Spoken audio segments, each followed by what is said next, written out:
para pendengar dan pemirsa Roja TV dimanapun Anda berada. Allah kami akan hadirkan di layar kaca Anda Para pendengar Radio Roja dan Insya Allah TV. Jazakumullahu khairan bagi Anda para pemirsa Roja TV yang Dan telah sesaat lagi kami menyimak. hadirkan untuk Anda program acara kajian ilmiah secara langsung. Roja TV, saluran tilawah Al-Quran dan kajian Islam.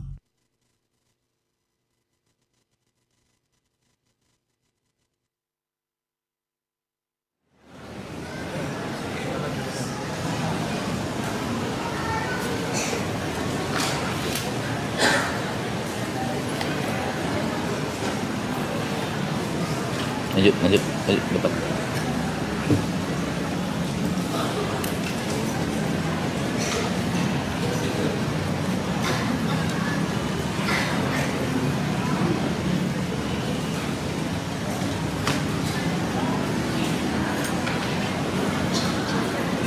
Yang kita lakukan barusan bahwa Bapak itu dia pengamalan ayat Allah dalam Al-Quran surah Al-Mujadilah, tafassahu yafsahillahu lakum.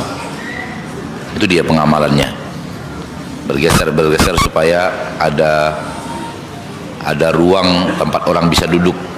Kalau kita tidak geser-geser, ruangnya tak tercipta. Tapi kalau kita saling bergeser, maka tercipta ruang untuk orang bisa duduk. Itu namanya tafassahu, perintah Allah fattafassahu. Kalau kita baca terjemahannya, maka berlapang-lapanglah kalian. Ini saya Allah lapangkan kalian. Kita nggak akan ngerti apa maksud tafassahu, berlapang-lapanglah kalian. Nggak ngerti kita maksudnya. Padahal kayak tadi tuh, itu berlapang-lapang dalam bahasa kita atau bersempit-sempit? Beda kan? Tafassahu dalam ayat yang surah Al-Mujadilah itu yang tadi tuh. Kita saling geser, saling merapat sehingga terjadi ruang longgar untuk orang lain bisa masuk. Itu namanya tafassahu, mengamalkan perintah Allah. Allah mengatakan tafassahu, berlapang-lapanglah kalian. Itu maksud berlapang-lapang. Sempitkan diri kita ke yang lain sehingga tercipta ruang lapang untuk orang lain. Itu bagaimana menerjemah bahasa Indonesianya itu? Saya pun nggak ngerti menerjemah bahasa Indonesianya.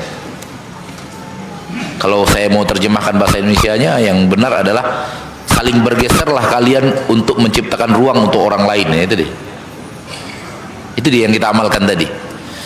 Namun kalau kita baca Al-Quran terjemahan, nggak ngerti kita maksudnya apa.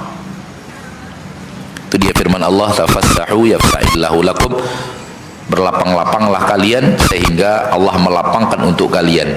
Padahal yang kita lakukan tadi bukan berlapang-lapang. Yang kita lakukan tadi saling bergerak, merapat agar tercipta ruang untuk orang lain. Sudah bisa kita mulai?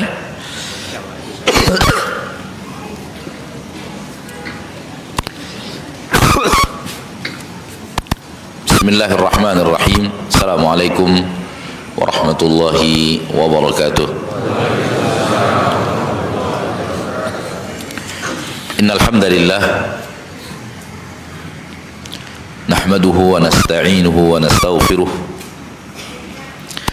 wa na'udzu billahi min shururi anfusina wa min sayyiati a'malina. May yahdihillahu fala mudilla lahu wa may yudlil fala hadiya lahu. Asyhadu an la ilaha illallah wahdahu la syarika lah wa asyhadu anna Muhammadan abduhu wa rasuluh sallallahu alaihi wa ala alihi wa ashabihi wa man tabi'ahum bi ihsanin ila yaumiddin wa sallama tasliman katsira, amma ba'd. Saudaraku, saudariku, kaum muslimin dan muslimat yang telah mengikrarkan dengan lisan bahwa saya mencintai Allah dan Rasulnya. Semoga apa yang kita ikrarkan dengan lisan kita bisa kita buktikan dengan amal kita. Hati-hati lisan kita menipu kita, yaitu orang-orang yang tertipu dengan bahasa lisannya, saya mencintai Allah dan Rasulnya, padahal secara amal lebih kepada tidak mencintai Allah dan Rasulnya lebih berat daripada cinta Allah dan Rasulnya. Dan dia merasa enjoy dengan ucapan lisannya, saya mencintai Allah dan Rasulnya, padahal secara amalan lebih banyak tidak mencintai Allah daripada mencintai Allah, lebih banyak tidak mencintai Rasul daripada mencintai Rasul. Dan di zaman kita sekarang ini, lisan yang mengucapkan mencintai Allah, mencintai Rasul disenandungkan sambil maksiat. Bagaimana memahaminya? Wallahi saya tak faham sampai sekarang. Cinta Allah, cinta Rasul diucapkan sambil berbuat maksiat.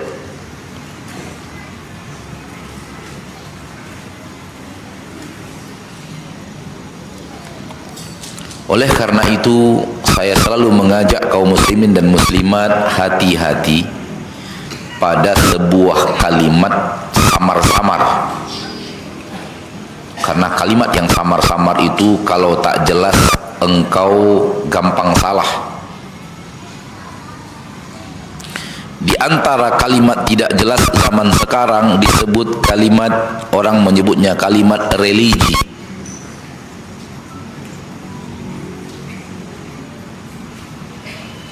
Asal ada kalimat religi, maka seolah-olah dia adalah mutlak benar, termasuk film-film religi, dalamnya penuh maksiat,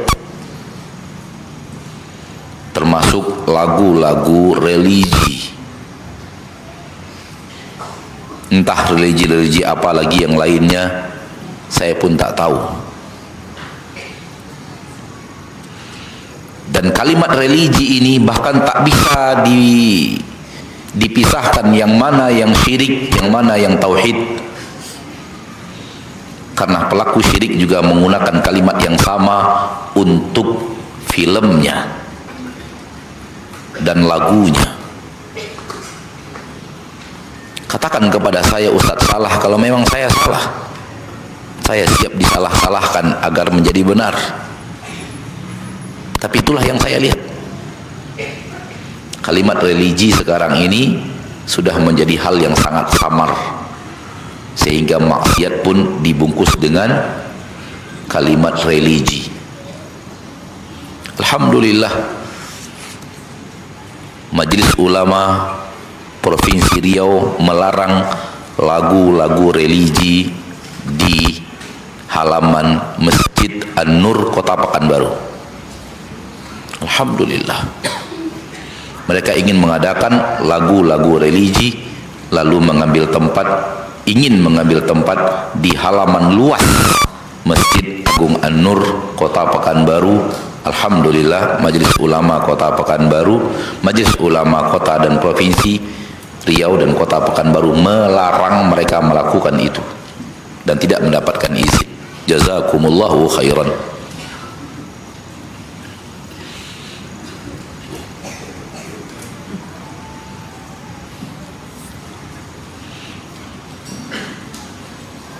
Akan tetapi lihatlah, di beberapa tayangan yang bisa antum lihat, bukankah di halaman masjid itu mereka mengumandangkan lagu-lagu yang mereka sebut dengan lagu-lagu religi di halaman masjid.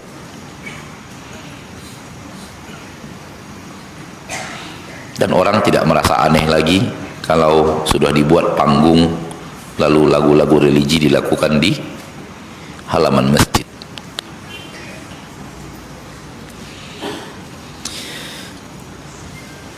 Perlu ilmu untuk mengetahui sesuatu hak atau batil. Karena hak dan batil itu tidak dikembalikan kepada penilaian manusia terhadap sesuatu, tapi penilaian Allah terhadap sesuatu. penilaian Rasulullah sallallahu alaihi wasallam terhadap sesuatu, baru bisa dikatakan ini hak atau batil.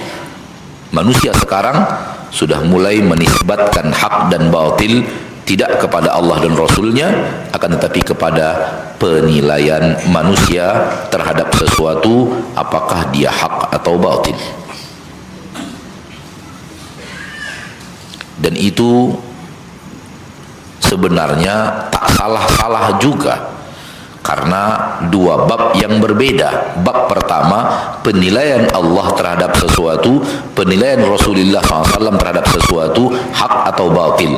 Bab yang kedua, penilaian manusia terhadap sesuatu, hak atau batil. Itu dua bab yang berbeda. Namun kalau sudah bicara kebenaran dan kebatilan, sekarang ini orang ingin melarikannya ke bab yang kedua, bukan bab yang pertama. Di situ salahnya. Hak dan batil tak lagi dikembalikan kepada keputusan Allah dan Rasulullah dalam hak dan batil, tapi hak dan batil dikembalikan kepada bagaimana manusia memandang perkara itu, hak atau batil.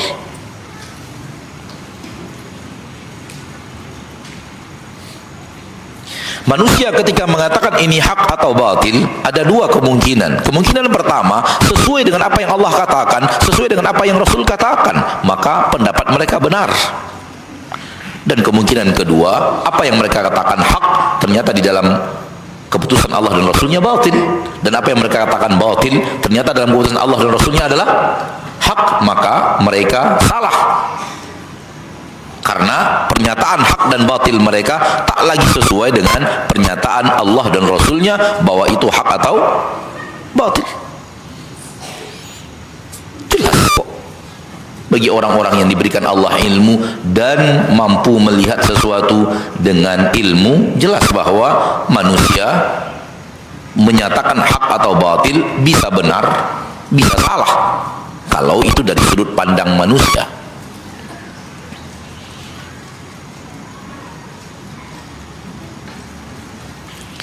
Karena tak lagi merasa bahwa hak dan batil itu hak Allah dan Rasulnya untuk menyatakan hak dan batil, sudah dikembalikan kepada hak manusia, maka lahirlah kalimat berikut ini: hak dan batil belum jelas di permukaan bumi, jelasnya nanti di padang mahsyar.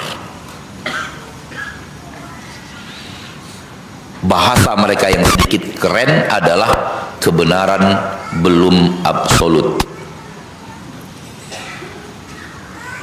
Karena si A menyatakan benar, si B menyatakan benar, si C mengatakan dia yang benar, si D mengatakan dia yang benar, si X menyatakan dia yang benar, si L mengatakan dia yang benar, si M mengatakan dia yang benar, si U mengatakan dia yang benar, si Z mengatakan dia yang benar. Nggak jelas yang mana yang benar sekarang ini, nggak jelas. Nanti jelasnya kalau sudah di padang mahsyar. Siapa yang Allah nyatakan benar itu yang benar, siapa yang dinyatakan Allah salah itu yang salah. Tak ada orang yang berhak mengklaim dialah yang benar. Kata ahli syubhat. Kalau begitu, nyatakan dengan tegas, Rasulullah tak berhak menyatakan saya yang benar.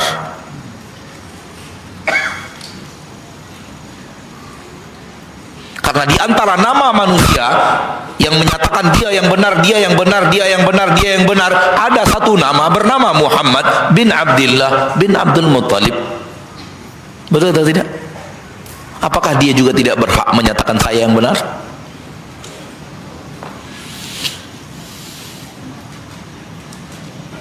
Kalau engkau mengatakan tak ada kebenaran di permukaan bumi, kebenaran itu tidak absolut, karena semua orang merasa dirinya benar, kebenaran itu masih relatif. Katakan Nabi Muhammad menyatakan dia yang benar, itu relatif, tidak absolut. Suarakan dengan jelas biar engkau tahu, biar orang tahu engkau itu dai sesat.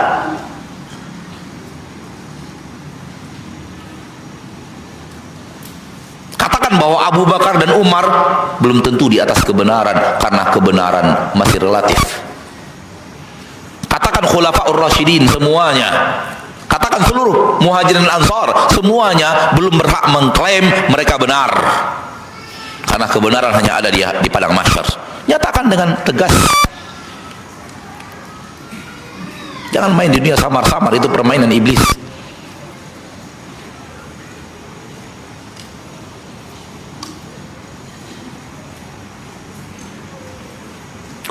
Kenapa Al-Quran Allah turunkan kalau bukan untuk menerangkan hak dan batil?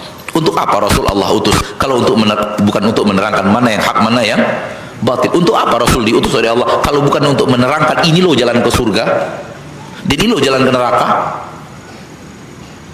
Untuk apa syariat Allah turunkan?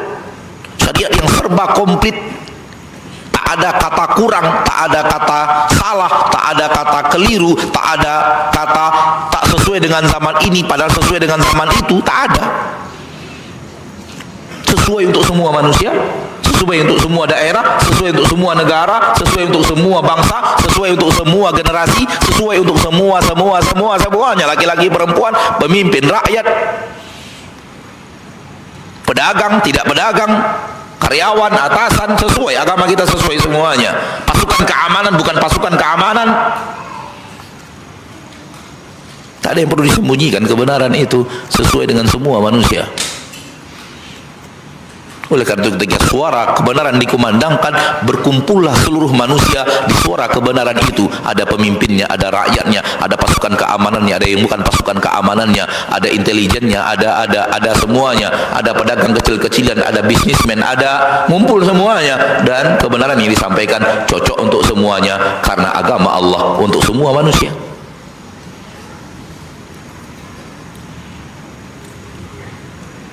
Adapun kalau sebuah masalah agama hanya bisa untuk orang-orang tertentu, orang lain nggak bisa, ketahuilah itu bukan agama. Tapi agama yang sudah dipelintir dengan pemahaman yang salah sehingga cocoknya hanya untuk sebahagian orang, yang lain tak cocok. Mau contoh? Mau contoh? Baik, saya kasih contoh biar kita sedikit paham bahwa kalau sudah dipelintir bukan agama, salah, karena agama cocok untuk semua manusia. Kalau hanya cocok untuk sebagian lain nggak cocok, itu bukan agama. Contohnya gampang, Islam mewajibkan kita kaya.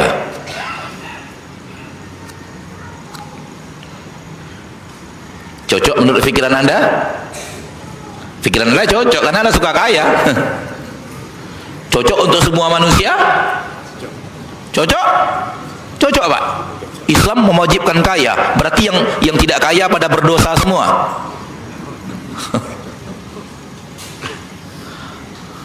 Apa nasib saya yang tidak kaya? Berdosakah saya? Islam mewajibkan kaya hanya cocok untuk orang kaya.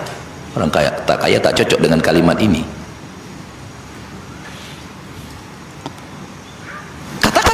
Katakan saya salah kalau saya salah, Pak. Kalau Islam mewajibkan kaya, berarti yang tak kaya berapa banyaknya? Sebagian sahabat tak kaya dan sebagian sahabat wafatnya miskin. Berarti sahabat itu tak mengamalkan Islam dengan baik karena Islam mewajibkan kaya.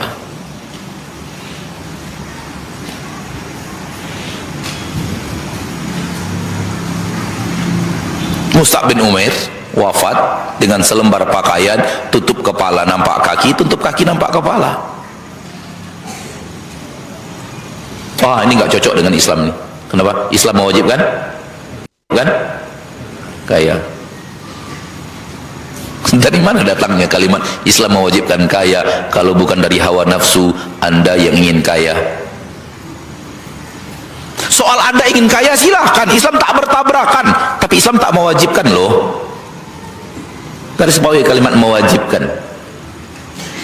Membolehkan ya, mewajibkan no. Karena membolehkan tak bertabrakan dengan orang miskin, mewajibkan bertabrakan dengan orang miskin.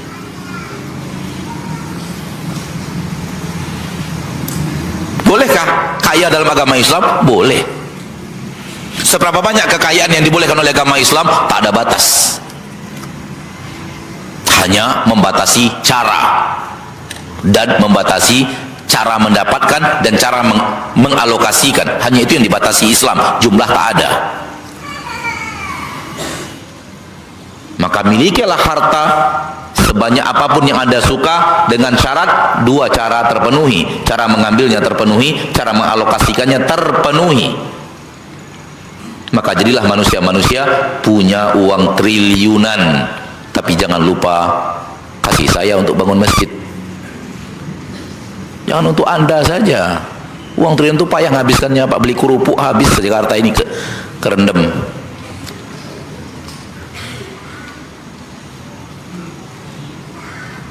Anda ingin kaya? Silakan, Islam tak bertabrakan dengan kaya. Tapi mewajibkan kaya, no.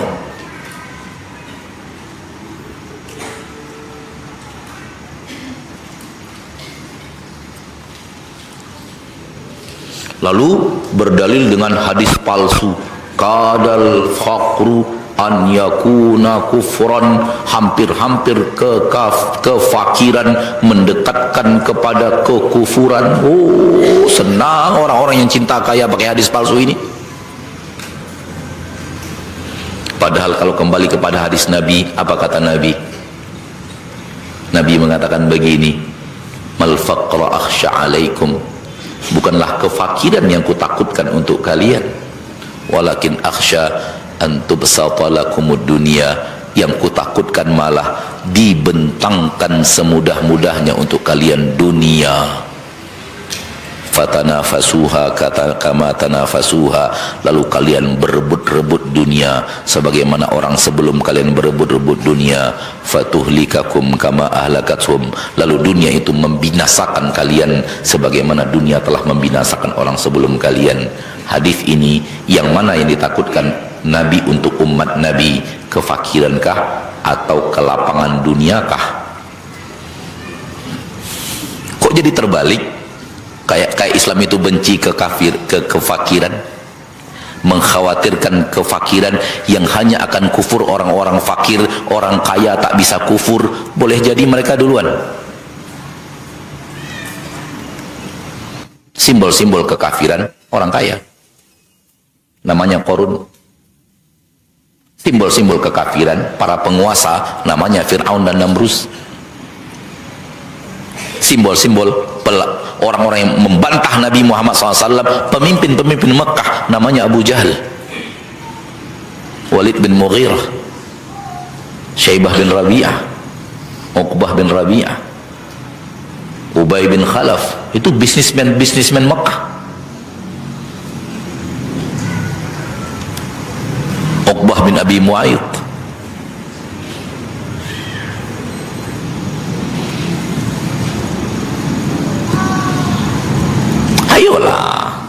Ayolah kembali kepada Islam yang benar, cara pemahaman Islam yang benar. Jangan cara pemahaman Islam menurut Anda, tapi Islam menurut Allah dan Rasulnya.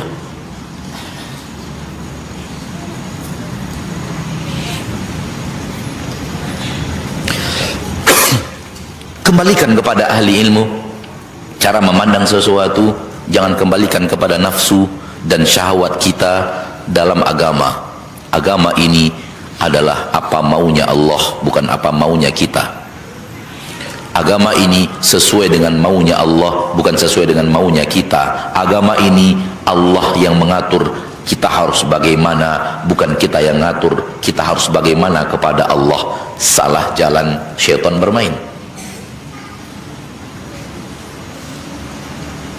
Sekarang kan ketika diajak kepada Allah dan Rasulnya, mereka mengatakan, nggak enak kayak begitu, enaknya kayak begini gitu loh.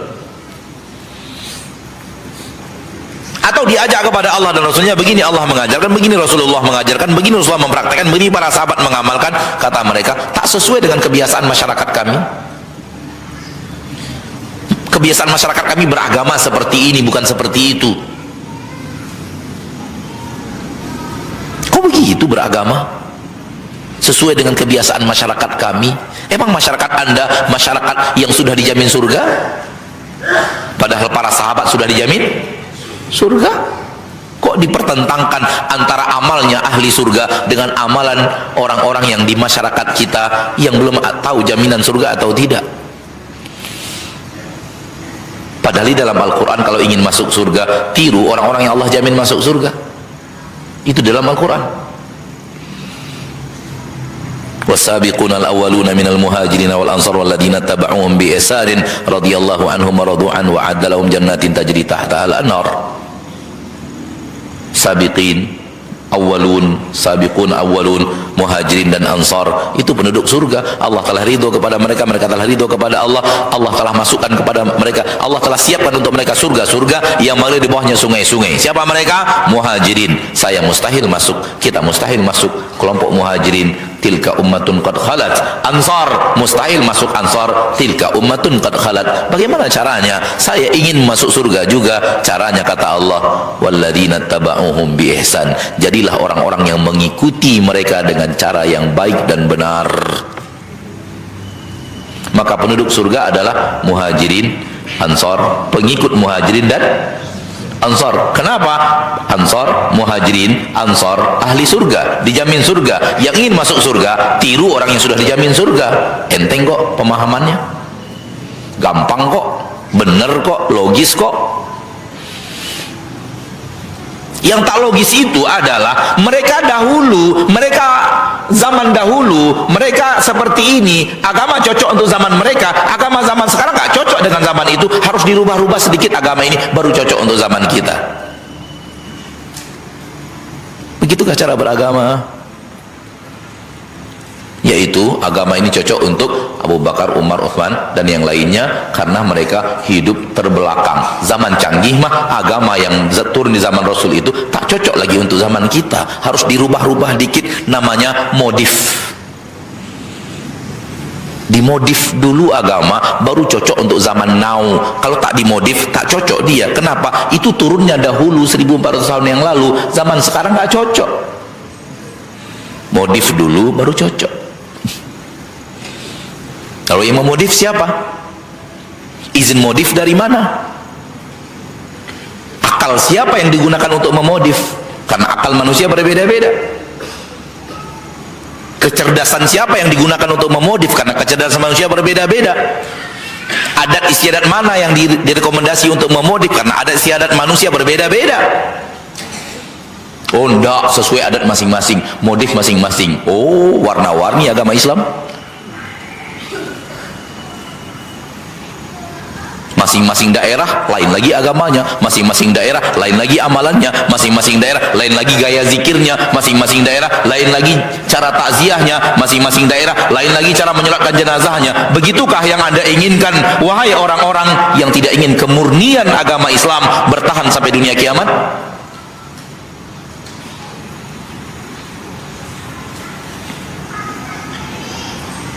Itulah perbuatan Yahudi dan Nasrani, merubah-rubah agama.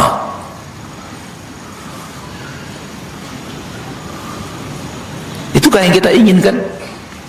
Atau yang kita inginkan adalah agama Islam itu harus murni dari awal turun sampai dunia ini hancur? Mana yang Anda inginkan sebagai seorang muslim yang taat? Islam warna-warni atau Islam asli, tak ada warna-warni dari manusia manapun?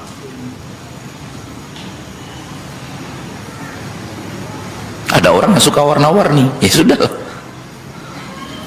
itulah hidup mewarna-warni tak jelas. Sementara saya ingin Islam yang asli, Islam yang murni, Islam yang tak dicampuri oleh akal manusia, logika manusia, kepandaian manusia, sains teknologi manusia dan semacamnya.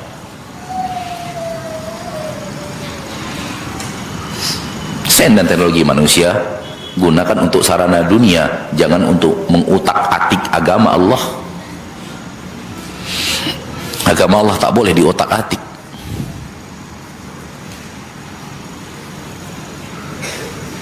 Saya tak tahu kenapa saya ngomong ini, wallahi saya tak tahu. Karena bukan ini tujuan saya ngomong, tapi nggak tahu Allah arahkan pembicaraan saya ke sini. Nggak tahu saya kenapa. Hanya ngalir saja. Padahal materi yang disiapkan tak begitu.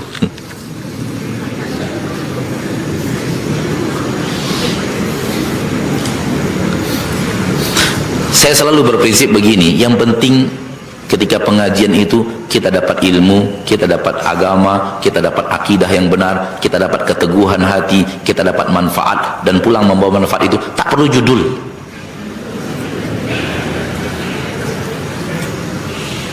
Menurut saya sih Rasul ketika menasihati dulu nggak pakai judul.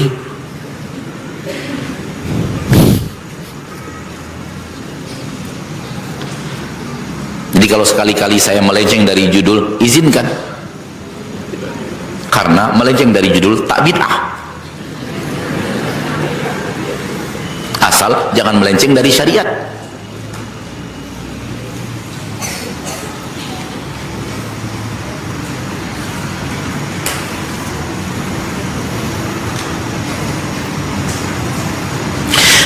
Giliran emas mau yang murni, giliran jam tangan mau yang asli, giliran mobil mau yang build up.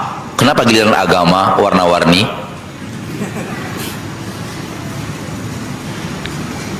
Ayolah.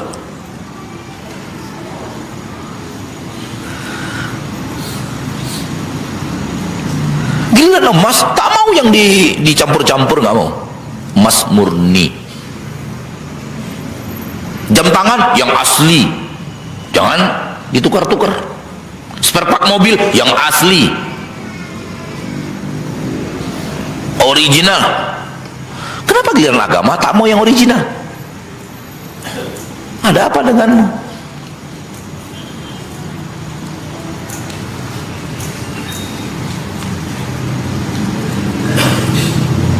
Kalau agama ini boleh dirubah sesuai logika, sesuai zaman, sesuai keadaan, apa jadinya agama Allah nanti di penghujung dunia ini? Sekarang saja bagi orang yang tak serius belajar agama, tak jelas mana yang benar, mana yang salah. Akhirnya beranggapan semuanya benar.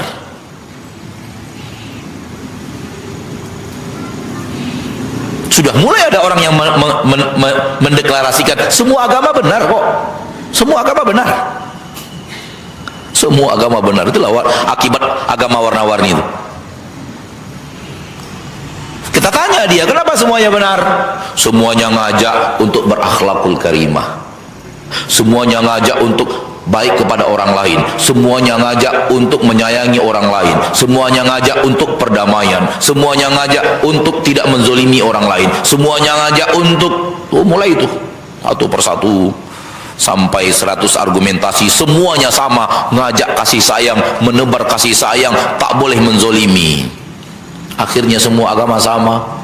Masuk agama mana saja yang penting itulah tujuan agama. Semua agama sama. Allah mengatakan di sisi Allah agama cuma Islam. Yang datang kepada Allah tidak membawa Islam, Allah tidak terima. Engkau akan campakkan kemana ayat ini?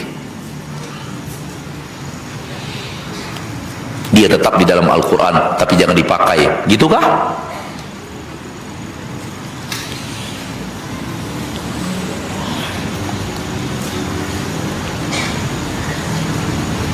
Begitukah cara pemahaman yang benar? Biarkan ayat itu ada dalam Al-Quran tapi jangan dipakai.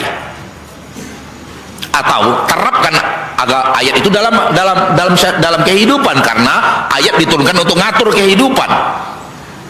Yang mana yang benar ini sebenarnya? Yang pertama, biarkan dalam Al-Quran, karena zaman sudah berubah, makna harus berubah, biarkan dia ada walau tak perlu lagi diperhatikan maknanya.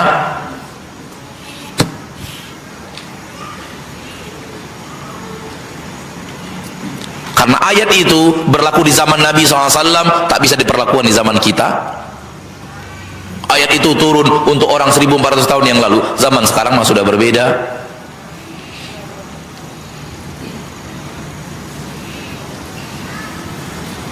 Maka kalimat-kalimat aneh dan nyeleneh sudah mulai berani orang Indonesia menyampaikannya di depan umum.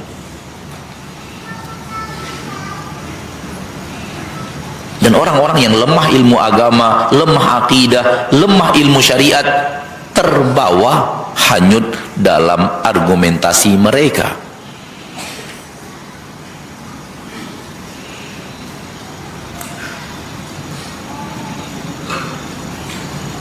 Apalagi yang ngomong pandai bahasa Arab, hafal pula Al-Quran, tambah tak jelas bagi orang-orang yang kurang ilmu mencari kebenaran itu di mana.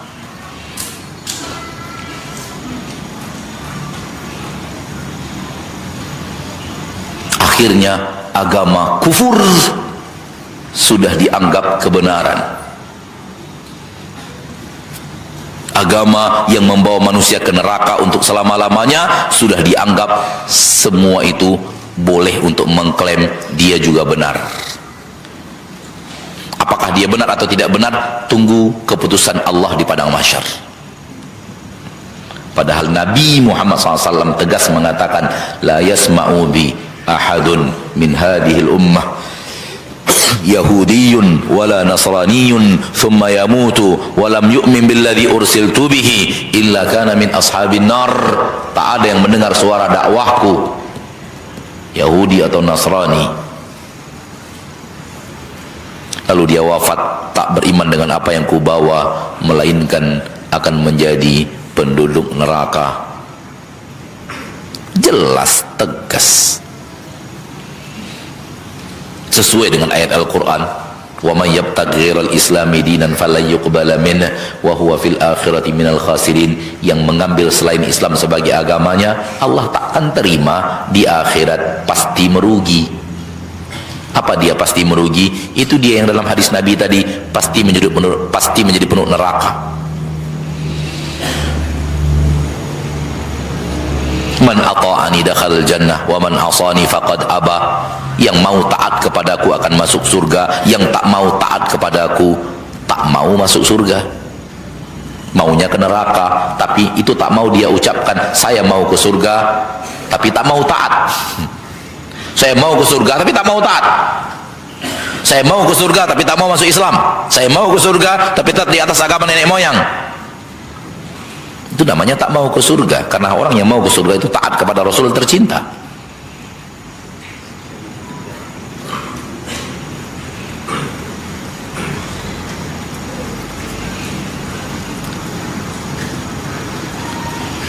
Saudaraku, saudariku, kaum muslimin dan muslimat rahimani wa rahimakumullah, al-hadirin wal hadirat.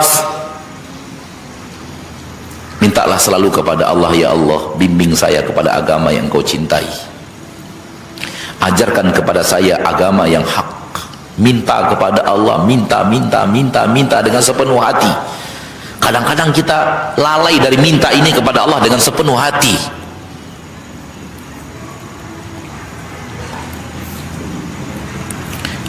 Dan mintanya dua, jangan satu. Minta, tunjukkan kepada saya, ya Allah, mana yang hak dan mana yang bukan hak. Dan minta yang kedua, berikan kepada saya, ya Allah, kekuatan untuk mengikuti yang hak dan meninggalkan yang batil. Dan perbanyak itu di antara doa-doa kita.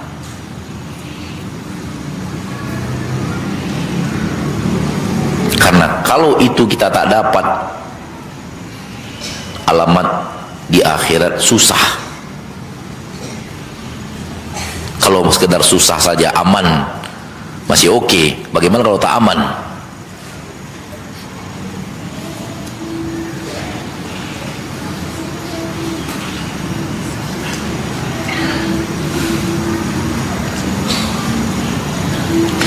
Di saat ada orang wafat, lalu kita selenggarakan sesuai dengan sunnah Rasul tercinta. Di kuburannya kita tidak bacakan Al-Quran, di rumah duka tidak kita bacakan Al-Quran, dan kita bacakan tahlilan. Kata mereka, kayak mati anjing.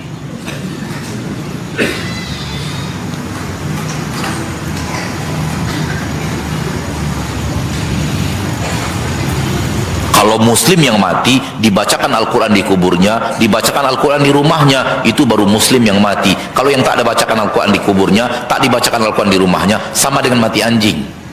Oke? Ketika anak Rasul meninggal dunia, apakah Rasul membacakan Al-Quran di kubur anaknya? Tidak. Apakah Rasul membaca Al-Quran di rumahnya untuk anaknya?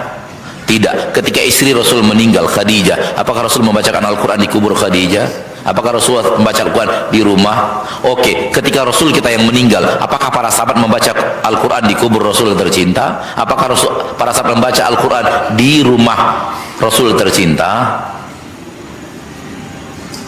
Berarti semua mereka tak ada yang mengerti Islam.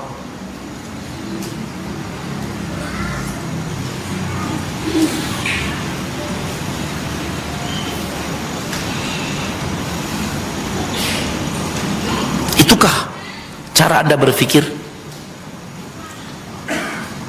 Sehingga apa yang Rasul lakukan, apa yang Abu Bakar lakukan, apa yang Umar lakukan, apa yang Abu Hurairah ahli hadis internasional melakukan, Anda anggap kayak memperlakukan binatang saja.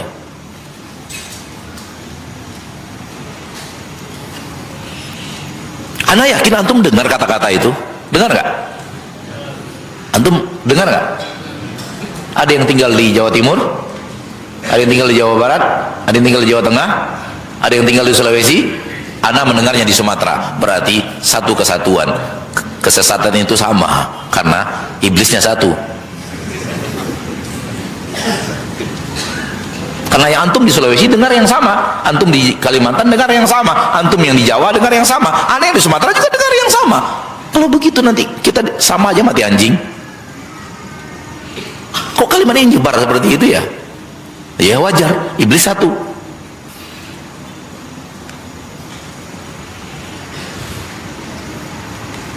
Seolah-olah Rasul tak pandai bagaimana memperlakukan mayat muslim. Seolah-olah Abu Bakar tak pandai bagaimana menyelenggarakan jenazah Rasul kita tercinta. Seolah-olah Rasul tak pandai bagaimana menyelenggarakan jenazah anaknya sendiri. Ada apa denganmu? Kaedahmu membuat Rasul tak mengerti syariat kalau diikuti, karena engkau yang mengerti syariat bukan Rasul. Wallahi tak bisa saya memahami itu sebagai agama, karena agama menurutku harus Rasul terdepan, kita hanya pengikut. Itulah agama menurut saya. Itu yang saya pelajari dari Al-Quran. Qul ati'ullah wa rasul, taatilah Allah, taati Rasul. Man yuti'ir Rasul faqad ata Allah. Barang siapa yang taat kepada Rasul, sungguh dia telah taat kepada Allah. Wa in tuti'u tahtadu. Kalau kalian taat kepada Rasul, pasti kalian dapat hidayah.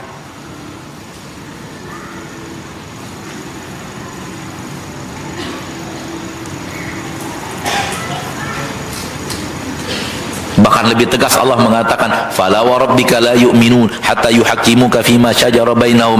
Demi Rabb engkau, mereka tak beriman sampai mereka jadikan engkaulah pemutus perkara di tengah-tengah mereka. Rasul hakimnya. Kalau tak begitu tak beriman, kata Allah. Wa ma kana lil mu'minin wala mu'minatin idza qada Allahu wa rasuluhu amran an yakuna lahumul khiyaratu min amrihim. Tak pantas bagi mukmin lelaki, tak pantas bagi mukminah perempuan, kalau Allah dan Rasulnya sudah membuat keputusan, tak pantas punya pilihan yang lain. Tak pantas punya pilihan yang lain kalau Allah dan Rasulnya sudah membuat keputusan. Innama kana qaulal mu'minina idza du'u ila Allahi wa rasulihi liyahkuma bainahum ay yaqulu sami'na wa ata'na. Perkataan orang yang beriman kalau sudah diajak kepada Allah dan Rasulnya untuk memutuskan perkara di tengah-tengah mereka, sami'na. Semua ayat ini dikemanakan? Semua ayat ini Anda gulung, masukkan tong sampah, buang jauh-jauh. Begitukah?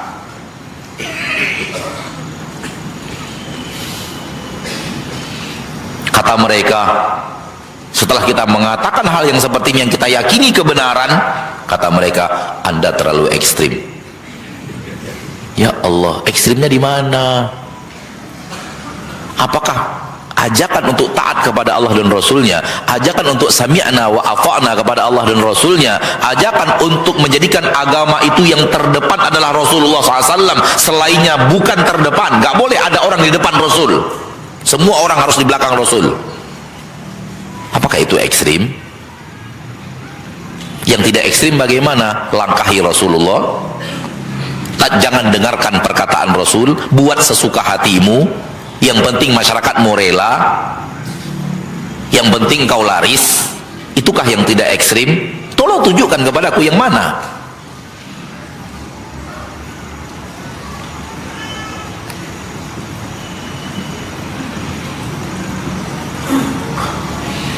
Berhasil memasukkan kalimat ekstrim untuk orang-orang yang taat, lahir kalimat yang kedua. Kalimat yang kedua adalah radikalisme. Berhasil memasukkan kalimat radikalisme untuk orang-orang yang taat beragama, lahir kalimat yang ketiga, teroris.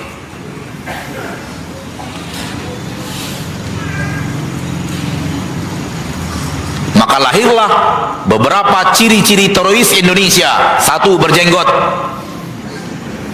2, istrinya bercadar. 3, rajin ngaji. 4, celana cingkrang. 5, bawa mushaf kemana-mana, baca Quran kemana-mana. 6, berobatnya pakai herbal.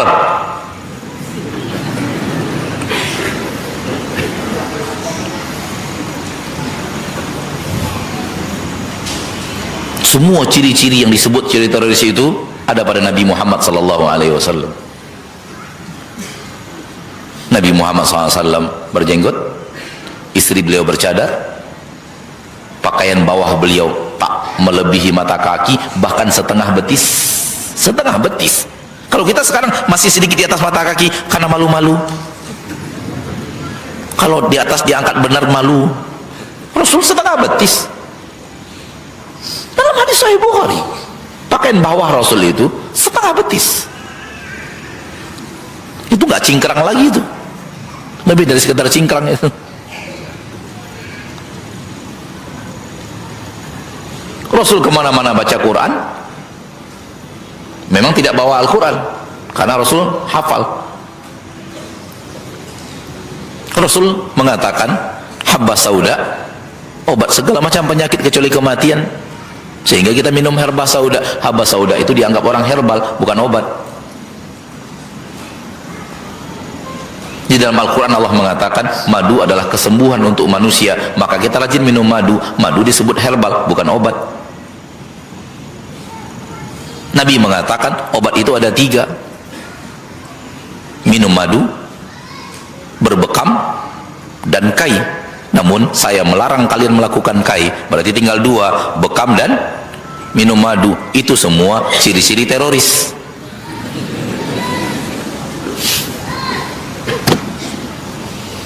Yang tidak teroris kalau berobat pakai omoxicillin, plasticisin, tahap apa namanya, saya nggak tahu.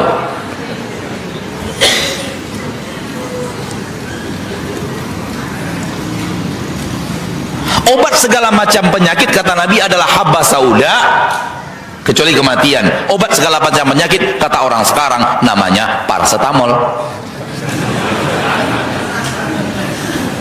Maaf para dokter, saya nggak bermaksud apa-apa, tapi setiap sakit dapat paracetamol terus.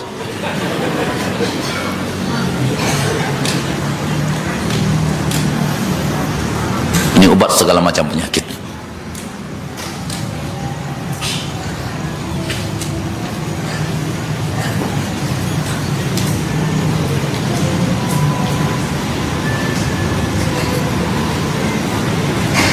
Begitu mereka masuk meracuni fikiran umat Islam sehingga umat Islam yakin, seyakin-yakinnya inilah ciri teroris, padahal ciri teroris yang mereka katakan itu lengkap di tubuh Rasul Anda tercinta. Sehingga saya mengatakan begini, sekiranya manusia tidak tahu itu adalah Rasul, lalu Rasul Allah hidupkan, hidup di Indonesia, mereka akan mengatakan inilah gembong teroris internasional. Saking pasnya ciri-ciri teroris yang mereka buat dengan apa yang ada pada Rasul Anda tercinta Muhammad.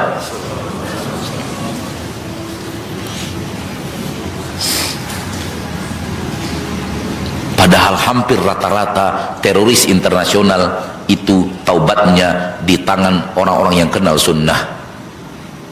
Rata-rata, saya tidak mengatakan semuanya.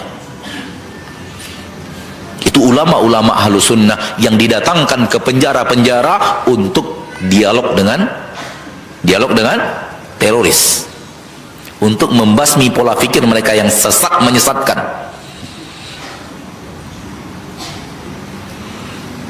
Dan hanya ulama Ahlus Sunnah yang bisa mematahkan argumentasi teroris, membasmi teroris sampai ke akar-akarnya. Karena agama Ahlus Sunnah yang diajarkan Rasul sallallahu alaihi wasallam, jangan kamu sakiti saudaramu walau dia tak ada di hadapanmu dengan cara engkau bicara tentang dirinya yang dia tidak suka. Itu namanya ghibah, ghibah haram. Itulah agama Ahlus Sunnah. Ghibah saja haram, apalagi membunuh nyawanya. Ya, dalam agama kita, agama Islam, agama Ahlus Sunnah, agama Nabi tercinta, agama yang ada dalam Al-Quran, ghibah halal atau haram? Haram, apalagi membunuh. Itu datangnya teroris bagi orang belajar agama itu dari mana? Nyakiti hati saja walau dia tak tahu, haram, diancam neraka. Saudaramu kau sakiti walau dia tidak tahu, engkau bicarakan dia di belakangmu. Di belakangmu, apa? Kok di belakangmu? Di belakangnya. Engkau bicarakan dia di belakangnya. Dia tidak tahu dia dibicarakan, namun engkau bicarakan tentang sesuatu tentangnya yang dia pasti tak suka kalau dia tahu. Di belakangnya engkau bicarakan, itu haram secara syariat. Itu teroris dari mana datangnya? Nyakiti orang nggak sanggup dia. Apalagi ngambil harta orang, apalagi membunuh orang, apalagi membunuh orang tua sendiri. Wallahi, kalau tidak beliau yang langsung mengatakannya dan beliau yang langsung menyaksikannya, hampir saya tak percaya. Tapi beliau menyaksikan langsung, beliau melihat langsung, dan beliau yang mengatakan kepada saya langsung, mantan teroris Indonesia. Salah seorang di antara mereka, teroris bejat itu, minum kopi pakai tengkorak bapaknya. Dan dengan bangganya dia mengatakan, ini tempatku bawa kemana-mana, ini batok kepala ayahku. Kurang ajar, sadis. Inikah Islam? No. Wallahi, kalau bukan dia menceritakan langsung dan dia yang menyaksikan langsung, dan syahidu ainin yang menyaksikan langsung pakai mata yang menceritakannya, saya akan mengatakan ini alamul khayal, alam khayal. Ada seorang anak yang bisa minum kopi pakai batok kepala bapaknya. Itulah teroris. Yang Islam berada di lembah, teroris berada di lembah yang berbeda.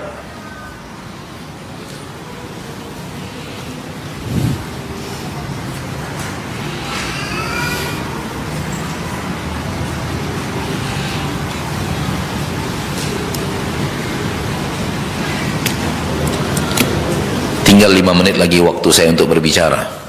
Mau lanjutkan materi atau lanjutkan yang tadi? Mau lanjutkan judul? Tapi tinggal 5 menit. Atau lanjutkan yang tadi aja? Yang tadi baru muqaddimah, judul belum masuk.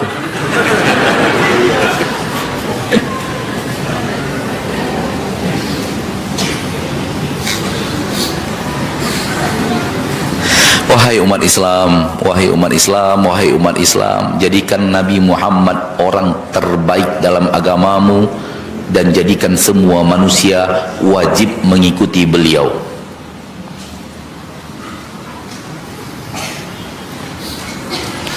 Kalau begitu cara engkau beragama, saya yakin dan percaya agamamu benar. Dengan cara apa? Jadikan Rasulullah SAW yang terdepan. Tak boleh ada yang melampaui beliau, melangkahi beliau. Tak boleh. Lalu jadikan semua manusia selain beliau wajib ikut beliau. Inilah agama saya. Dengan lantang saya bicarakan. Silahkan dengar, inilah agamaku. Inilah akidahku. Kalau engkau punya kemampuan membelah dada, tahu isi dada, insya Allah apa yang saya ucapkan itulah yang ada di dalam dada saya. Tak ada yang saya sembunyikan. Saya dalam beragama menjadikan Rasul yang terdepan. Tak boleh ada yang melangkahi Rasul. Dan semua selain Rasul wajib ikut Rasul. Wajib. Bukan boleh menyelisihi Rasul. Beralasan ijma', beralasan qiyas, beralasan al-adatu muhkamah, beralasan maslahat mursalah, beralasan istihsan, beralasan apapun alasanmu, asal tak sesuai dengan Rasul, saya mengatakan itu bukan agama.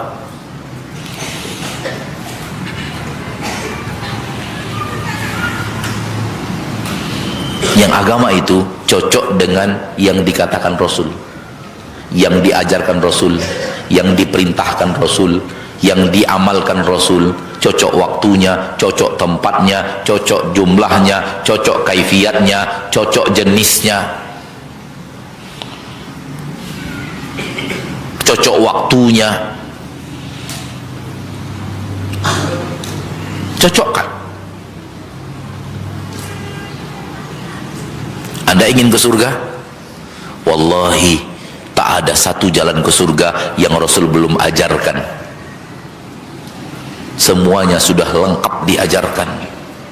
Anda ingin lari dari neraka? Wallahi tak ada satu jalan ke neraka yang Rasul Anda belum larang. Semua sudah dilarang. Mau apa lagi? Mau cari jalan ke surga gaya sendiri, bukan ala Rasul. Yang saya takutkan, surga yang kau idam-idamkan bukan surga yang dikatakan Rasul itu.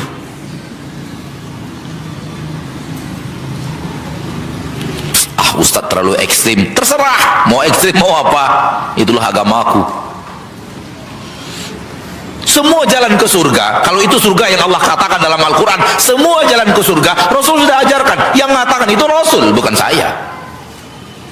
Ma min amalin yuqarribukum ilal jannah illa waqad amartukum bih. Tak ada amalan yang mendekatkan kalian ke surga melainkan semuanya sudah kuperintahkan. Wa ma min amalin yuqarribukum ilan nar illa waqad nahitukum an.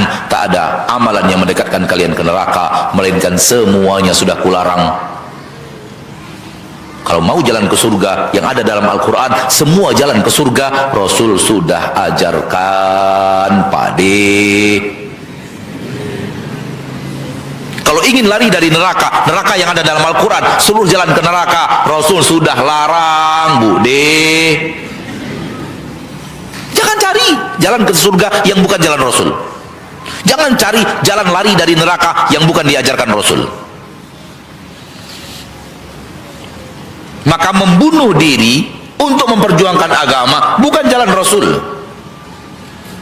Tak ada di dalam ajaran Rasul tercinta bunuh dirimu untuk menegakkan agama Allah. Tak ada. Apalagi bunuh dirimu itu di saat orang lagi sholat Jumat di masjid. Dan dengannya Anda mengatakan saya pejuang agama Allah, Anda bom, Anda ledakkan dirimu, beberapa orang meninggal dunia, beberapa orang luka-luka berat, dan Anda lakukan itu di dalam rumah Allah pada saat sholat Jumat. Agama apa ini, wahai teroris? Orang yang datang ke rumah Allah untuk ruku dan sujud Anda anggap itu adalah musuh-musuh Islam. Siapa yang sebenarnya musuh Islam?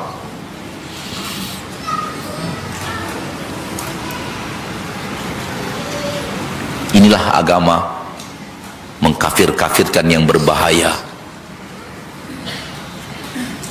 Agama takfir.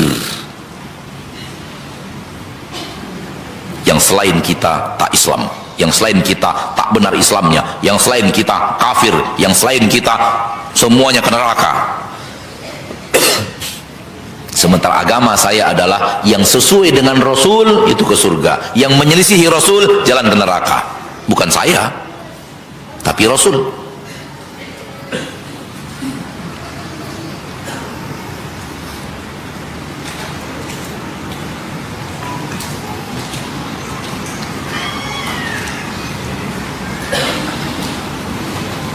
Indah agama Islam ini kalau diketahui, dimengerti, dan diamalkan.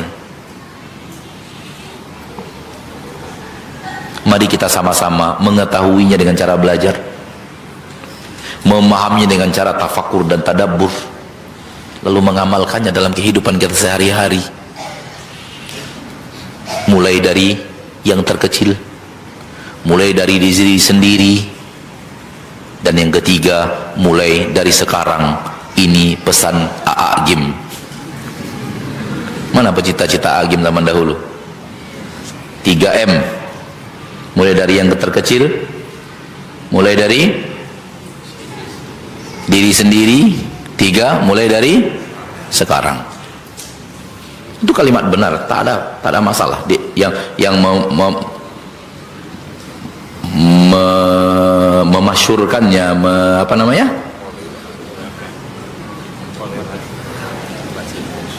Ya, yang mensiarkannya kalimat itu A'agim. Maka saya mengatakan kalimat A'agim. Saya nirunya dari A'agim, nggak ada masalah meniru kebaikan. Mulai dari yang terkecil. Kalau yang terkecil saja Anda amalkan, apalagi yang terbesar. Maksudnya bukan yang terkecil, yang besar diabaikan, nggak begitu. Mulai dari diri sendiri. Orang lain tak mengamalkan, itu urusan dia. Urusan kita adalah mengamalkan diri sendiri. Mulai dari sekarang, jangan diundur-undur. Karena agama kita agama maju, bukan undur-undur.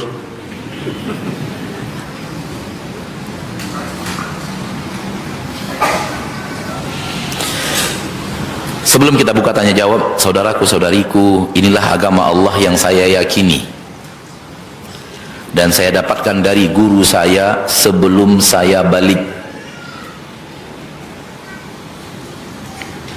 sampai saya balik. Kemudian Allah takdirkan belajar ilmu agama ke kota Nabi. Di sana hidup para ulama. Saya belajar dari para ulama seperti yang diajarkan guru saya di pesantren. Itu ulama yang hidup. Lalu ulama-ulama yang sudah wafat meninggalkan buku-bukunya. Saya baca buku-buku ulama yang sudah wafat. Begitu juga pesan para ulama itu.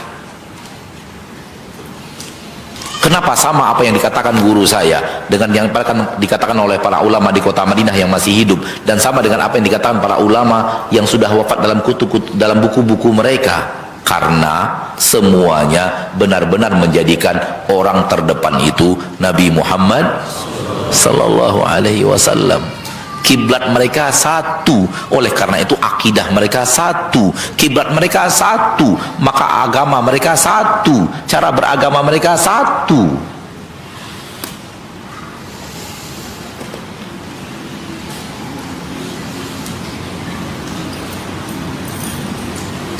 Oleh karena itu, mari kita jadikan Rasulullah sallallahu alaihi wasallam manusia yang terdepan dalam segala-galanya, terutama masalah agama. Dengarkan baik-baik, Rasulullah SAW orang yang terdepan dalam segala galanya, terutama masalah agama. Rasul itu terdepan dalam segalanya, bukan hanya agama saja. Apalagi agama udah jelas, tak ada yang bisa mengalahkan Rasul. Padahal Rasul itu terdepan segala-galanya, pemimpin terdepan, Rasul tercinta. Maksud saya terdepan di sini terbaik, pemimpin dunia terbaik Rasulullah SAW, guru terbaik Rasulullah SAW, suami terbaik Rasulullah SAW, tetangga terbaik Rasulullah SAW, sahabat terbaik Rasulullah SAW. Apa lagi? Akhlak itu agama, Pak. Akhlak agama. Suami udah saya sebut tadi. Ayah terbaik Rasulullah SAW. Cara istirahat terbaik, cara istirahat Rasul. Cara tidur terbaik, cara tidur Rasul. Cara makan terbaik, cara makan Rasul. Cara berpakaian terbaik, cara berpakaian Rasul. Mau apa lagi?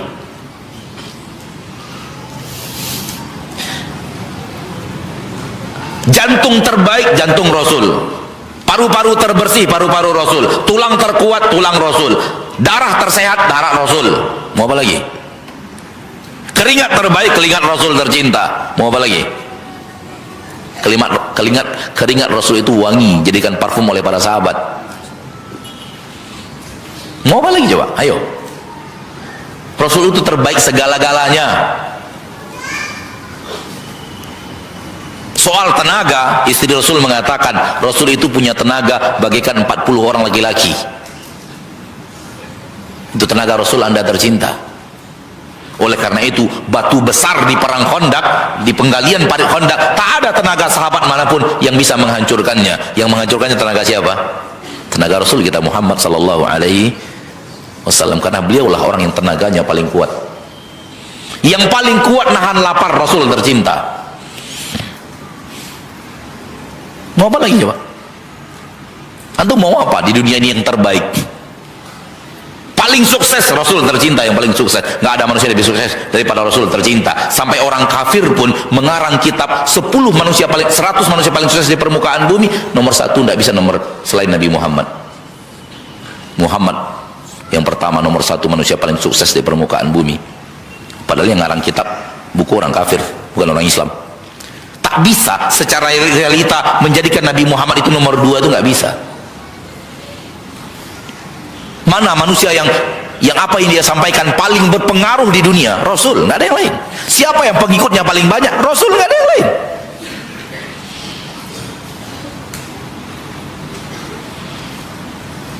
Sampai cara BAB terbaik, cara BAB Rasul, kalau antum mau tahu. Rasulullah SAW BAB jongkok apa duduk? Oh, ayo yang duduk-duduk ngapain Anda duduk? Yang duduk itu mah keren, bukan baik. Keren yes, baik no. Sampai cara BAB Rasul yang terbaik loh di permukaan bumi loh.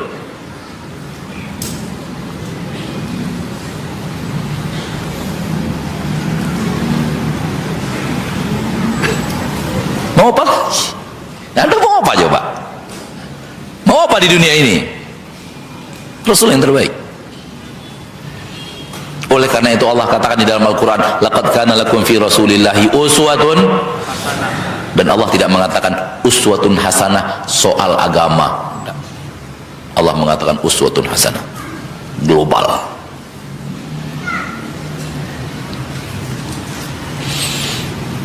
Apa yang dimakan Rasul itu yang terbaik. Bagaimana takaran yang dimakan Rasul itu yang terbaik. Apa jenis makanannya itu yang terbaik. Kapan makannya itu yang terbaik. Kapan tidak makannya itu yang terbaik. Mau apa lagi?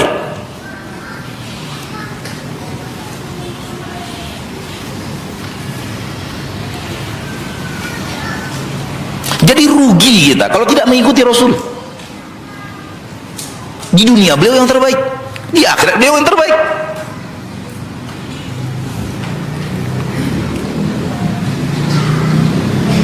Semoga kita benar-benar mencintai Rasul tercinta. Amin ya rabbal alamin.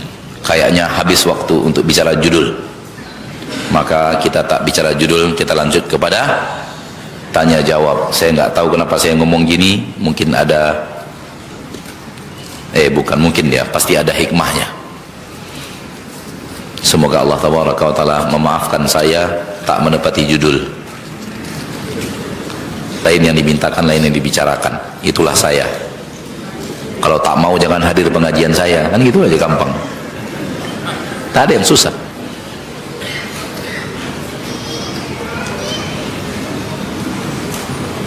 Bagaimana cara mengetahui Allah mencintai kita? Sekarang segala yang gaib jangan ditanyakan. Saya tak punya rumus untuk tahu yang gaib. Saya tak punya rumus untuk tahu yang gaib. Jangan tanyakan yang gaib-gaib. Yang nampak-nampak saja saya banyak tak tahu, apalagi yang tak nampak. Ini aneh aja pertanyaannya. Ada. Tak ada cara untuk tahu Allah cinta kita. Karena itu gaib. Bisa ya, bisa tidak. Apakah ya atau tidak, Allahu alam. kecuali kalau Allah dan Rasulnya telah menyatakan. Kalau Allah dan Rasulnya telah menyatakan Abu Bakar masuk surga, Umar masuk surga, Uthman masuk surga, Ali bin Abi Thalib masuk surga, Zubair masuk surga, Talha masuk surga, Abdurrahman bin Auf masuk surga, Sa'ad bin Waqqas masuk surga, baru kita yakin itu orang-orang dicintai Allah dan dicintai Rasulullah SAW. Abu Hurairah masuk surga, ahli Badar masuk surga, karena ada hadis-hadisnya yang jelas mengatakan bahwa mereka adalah orang-orang yang Allah cintai dan masuk surga. Kita sebenarnya orang yang sedang berusaha dicintai Allah, berusaha maksimal masuk surga. Apakah sekarang sini sudah dicintai? Apakah sudah jaminan surga? Tak ada yang tahu. Harapan ya, pasti no. Wallahu a'lam. Karena itu perkara apa? Gaib. Yang gaib itu tak boleh ditanyakan karena tak bisa diketahui. Tanyakan yang tidak gaib. Bagaimana cara menghadapi keimanan yang naik turun? Gampang. Kalau turun, naikkan lagi.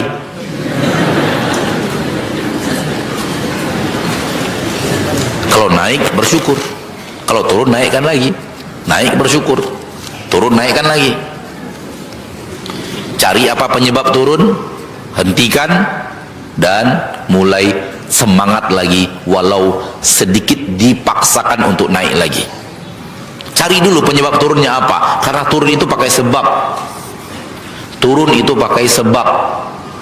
Mungkin mata tak terjaga, mungkin lisan tak terjaga, mungkin duduk di nongkrongnya tak terjaga, mungkin nonton filmnya tak terjaga, sehingga turunlah iman.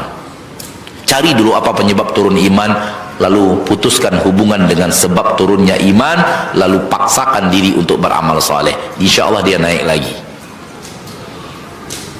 Jangan fahami turun dan naiknya iman bagai turun dan naiknya voltase listrik. Tak begitu. Kenapa lampu redup? Karena voltase turun. Kenapa kamu maksiat? Iman saya turun.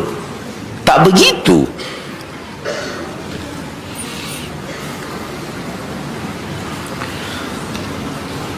Iman Anda turun karena Anda berbuat maksiat. Begitu yang benar. Bukan Anda berbuat maksiat karena iman Anda turun. No, itu listrik.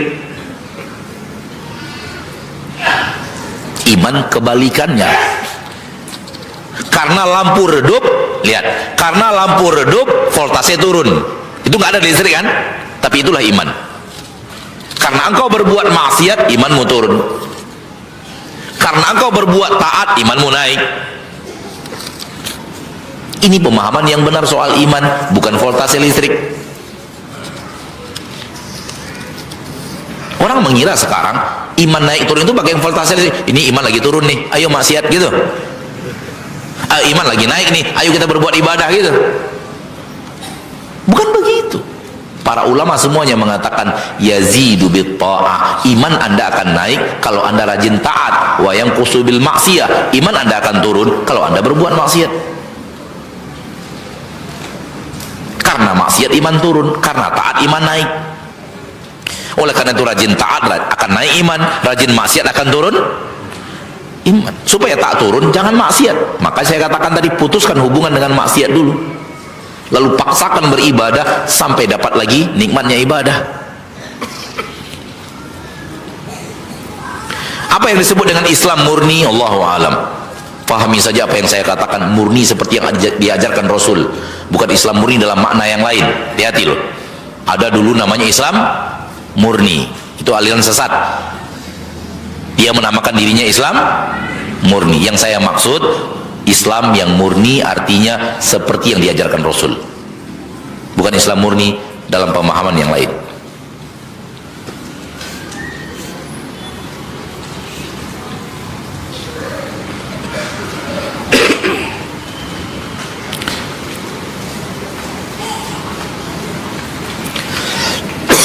Kadang dalam lingkungan kerja, kantor, atau masyarakat, kita sangat mudah memberikan nasihat, padahal kita belum mampu dalam melaksanakannya. Kalau yang Anda nasihatkan adalah yang diwajibkan diwajibkan atau yang diharamkan lalu Anda langgar, tercela. Kalau yang Anda nasihatkan adalah amalan yang bukan wajib dan amalan yang bukan haram untuk dikerjakan, lalu Anda tidak melakukannya, tak apa-apa. Jelas? Kalau amalannya amalan wajib atau haram, Anda nasihati orang untuk mengerjakan yang wajib, Anda nasihati orang untuk meninggalkan yang haram, Anda melanggarnya. Ini namanya tercela.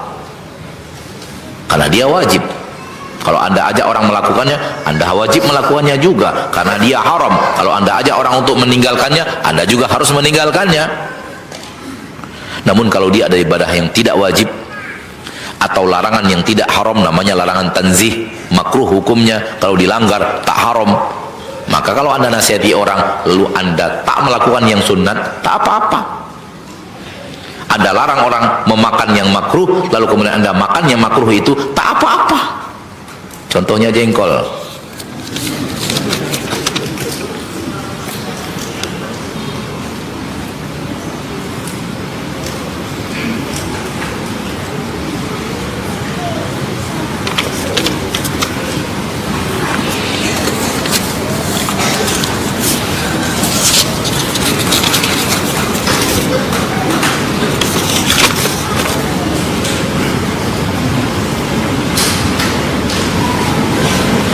Bagaimana hukumnya membaca surat Ar-Ra'du untuk orang yang sedang sakratul maut? Mengkhususkan sesuatu yang tak dikhususkan syariat tak boleh. Mengkhususkan sesuatu yang tak dikhususkan syariat tak boleh. Anda khususkan surat Ar-Ra'du untuk orang yang akan wafat. Dalilnya dari mana? Kenapa Ar-Ra'du? Kenapa tidak surat Yusuf? Kenapa surat Yusuf? Kenapa tidak surat Luqman? Kenapa surat Luqman? Kenapa tidak surat Maryam? Ada apa kok pengkhususan di surat Ar-Ra'du doang? Maka mengkhususkan sesuatu yang Islam tidak khususkan, itu bukan Islam. Contoh, sebelum azan Anda khususkan bacaan ayat tertentu sebelum azan. Ayat itu berbunyi, innallaha wa malaikatahu yusalluna 'alan nabi ya ayyuhalladzina amanu sallu 'alaihi wa sallimu taslima. Anda khususkan ayat itu sebelum membaca lafaz azan. Dalilnya dari mana? Kenapa ayat itu doang? Oke, saya membaca ayat yang paling afdol sebelum azan. Allahu la ilaha illa huwal hayyul qayyum la ta'khudhuhu sinatun wa la naum lahu ma fis sama, sampai habis satu ayat. Namanya ayat apa? Baru kemudian saya azan, Allahu akbar, Allahu akbar. Anda akan katakan apa? Kalau afdolan ayatku daripada ayatmu. Ayatku ayat kursi, ayat terbaik dari seluruh Al-Quran. Ayatmu innallaha wa malaikatahu yusholluna 'alan nabi, walaupun semua ayat baik tapi lebih afdol ayat kursi. Dengar yang lain, wah ayat kursi sama ayat tadi mah pendek, saya mau baca surah Al-Baqarah sebelum azan, selesai maghrib.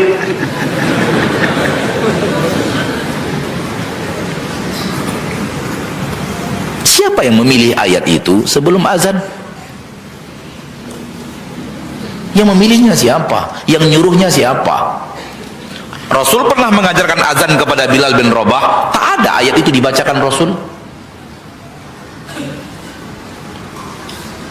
Sehingga Bilal bin Rabah bertahun-tahun azan tak baca ayat itu. Kata mereka, itu baik Ustaz. Baik? Iya. Berarti Rasul tak tahu yang baik. Tahu juga sih Ustaz. Loh mana bukti Rasul tahu? Kenapa Rasul tak ajarkan? Itu baik tapi Rasul tak ajarkan ke kita, gitu. Berarti Rasul khianat dong, tak menyampaikan agama sempurna. Ya pokoknya baik deh. Akhirnya pakai pokoknya baik. Yang baik itu yang sesuai dengan Rasul.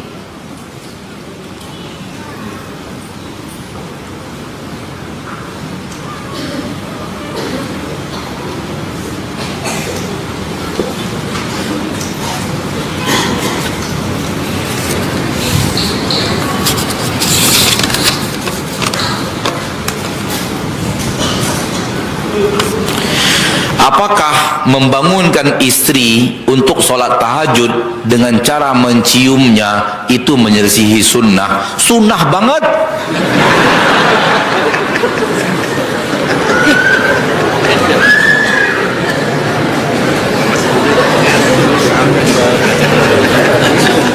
Itu mah sunnah banget. Beruntunglah anda wahai para istri yang kalau suamimu membangunkan engkau tahajud, walau dengan menyiramkan satu ember ke badanmu, yang penting kau bangun untuk tahajud, apalagi menciummu untuk bangunkan dirimu. Hal yang sama, bahagialah anda wahai para suami apabila anda dibangunkan tahajud oleh istrimu. Bahagialah, walaupun kemudian dicipratkan air di wajahmu, dicipratkan di wajah kita air. Suami harus bangga punya istri yang membangunkan dia untuk sholat tahajud, karena malas ngantuk-ngantuk, karena baru tidur jam 1 malam. Akhirnya untuk mengusir kantukmu, istrimu memercikkan air supaya engkau kaget. Ketika engkau kaget, kantukmu hilang. Itu maksudnya. Maka Rasul bersabda, semoga Allah merahmati seorang lelaki, dia bangun di malam hari lalu sholat, dia bangunkan istrinya, ketika isi bermalas-malasan dia percikkan air di wajah istrinya. Dan semoga Allah merahmati seorang wanita yang bangun di malam hari lalu dia sholat, kemudian dia bangunkan suaminya untuk sholat, ketika suaminya bermalas-malasan dia percikkan air di wajah suaminya. Kalau pakai air saja dirahmati oleh Allah, apalagi pakai ciuman. Ada namanya qiyas aula. Nah, dan anak nggak ngerti kenapa orang ini bertanya. Apa syubhat yang ada di kepalanya sehingga membangunkan istri dengan cara mencium itu bid'ah? Nah, ini tanyakan, ini sunnah nggak Ustaz?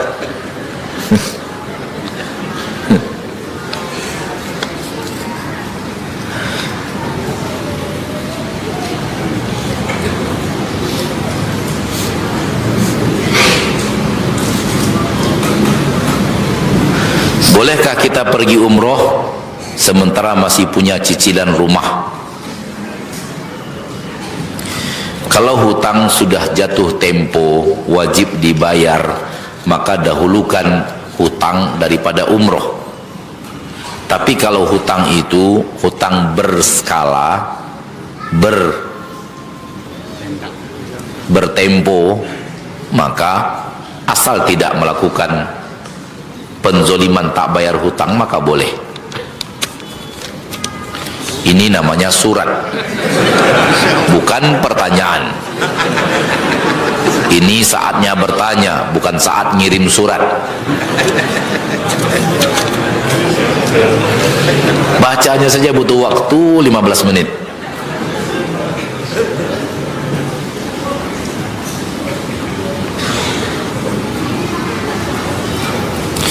Ibu saya baru meninggal beberapa bulan yang ibu saya meninggal bulan yang lalu. Qadarullah ibu saya meninggal dan mau di 40 harikan. Di 40 harikan, yaitu ditahlilkan sampai 40 hari. Harus bagaimana Ustadz? Jangan tanya pendapat saya. Takutnya nanti Anda hanya beragama sesuai pendapat saya. Namun tanyakan kepada orang yang mengajak Anda meng-40 harikan orang tua Anda. Tanyakan kepada mereka pertanyaan berikut. Apakah aksi ini adalah sesuatu yang diamalkan Rasul tercinta dan para sahabat? Begitu cara bertanya. Mungkin yang mengajak itu juga kalibernya di rumah, di kampung Ustadz. Mungkin juga mereka hafal Al-Quran, mungkin juga mereka hafal beberapa hadis Nabi, bahkan mungkin mereka menghafal Alfiyah Ibnu Malik dalam ilmu Nahu. Tidak ada masalah. Hafal tak hafal, tak ada masalah. Karena yang masalah adalah tak mengerti apa yang diajarkan Rasul. Tanyakan kepada ustadz tersebut, tanyakan kepada orang yang mengajak tersebut, katakan kepada keluarga kita yang mengajak, apakah Rasulullah SAW mengerjakan ini apabila ada yang wafat di tengah-tengah mereka?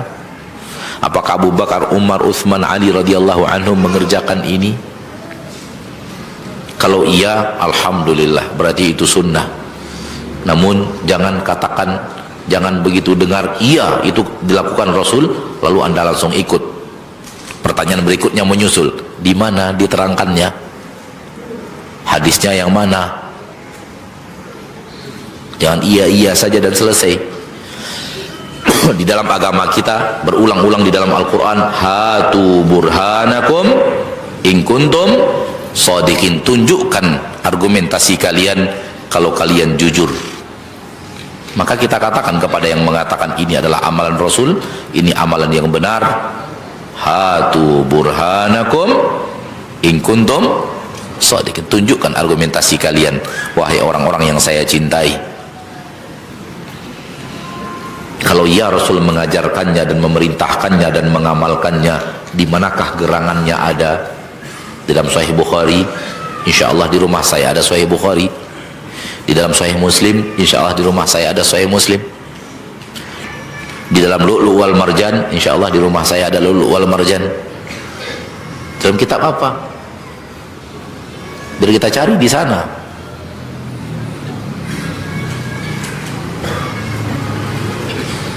Kalau tak ada, maka jangan kerjakan.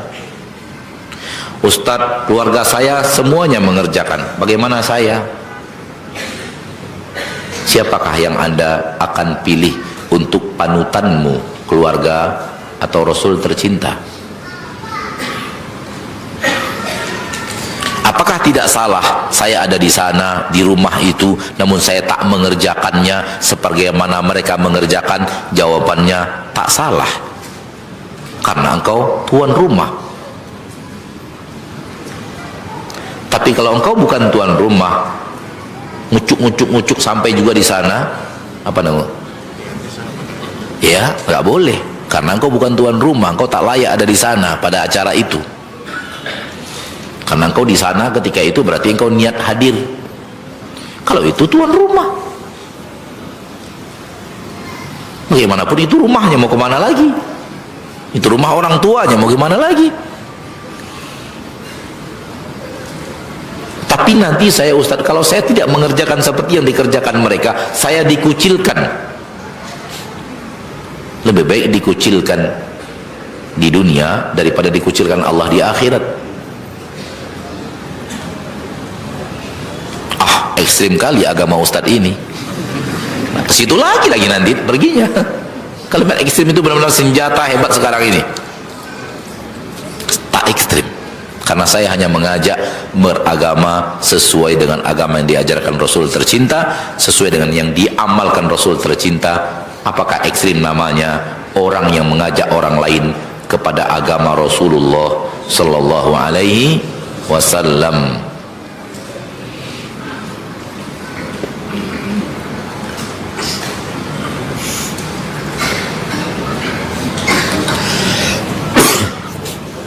Saya tinggal di sebuah lingkungan yang saya sendirian yang berusaha untuk mengikuti sunnah di lingkungan itu, dan saya tidak mampu untuk berdakwah ke tetangga karena keterbatasan ilmu dan untuk menjaga maslahat juga. Apakah saya perlu pindah rumah yang tetangganya sepemahaman? Apakah Anda yakin kalau pindah rumah kepada tetangga yang sepemahaman, agama Anda tambah baik? Jaminannya dari mana?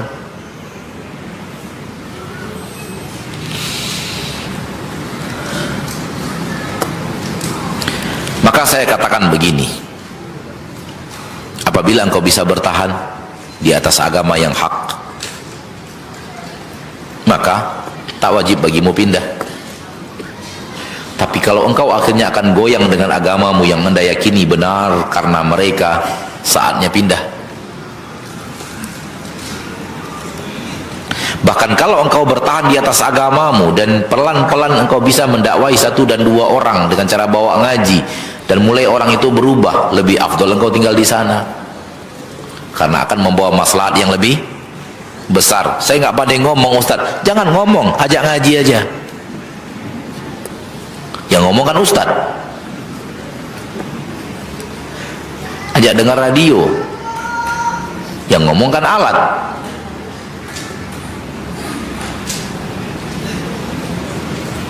Belum tentu kemaslahatan yang kau inginkan dengan lari dari lingkungan itu, engkau pindah ke lingkungan ini, artinya lingkungan ini pasti dapat maslahat itu, belum tentu. Betapa banyak orang yang pindah ternyata dapatnya parah juga. Maka ini semua terlihat maslahat dan mudarat untuk menilai, melihat maslahat dan mudarat untuk menilainya. Kalau maslahatnya engkau ada di sana, tetap berada di sana. Tapi kalau keberadaanmu di sana mudarat untuk dirimu, maka saatnya berpindah.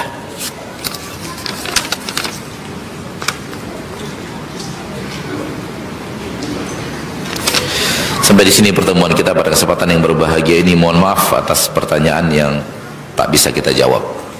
Semoga Allah tabaraka wa taala berikan kepada kita ilmu yang bermanfaat, dan semoga Allah tabaraka wa taala menjaga kita untuk bisa serius menjadikan Nabi Muhammad SAW orang terdepan dalam agama, dan kita menyuruh orang lain, meminta orang lain untuk mengikuti Rasul kita tercinta.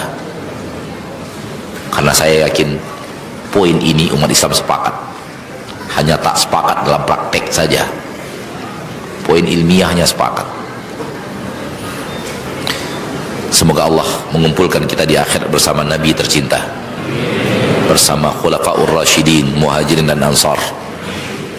Subhanakallahumma wa bihamdik, asyhadu an la ilaha illa anta, astaghfiruka wa atubu ilaik. Alhamdulillahi rabbil alamin. Wassalamualaikum warahmatullahi wabarakatuh.